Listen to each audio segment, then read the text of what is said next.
Kwarite koe tamarangi, are you ready tamarangi? Kwarite koe mahaki, are you ready mahaki?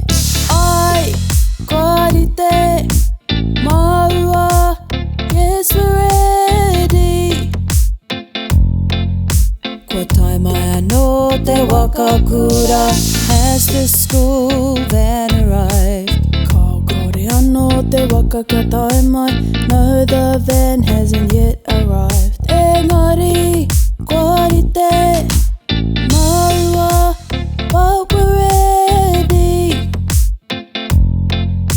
Ka whakapaingia e koruanga moenga, have you two made your beds? Ka maneni o maua moenga e whakapai, no nanny will make our beds. Nā reira, kwarite, maua, we're ready.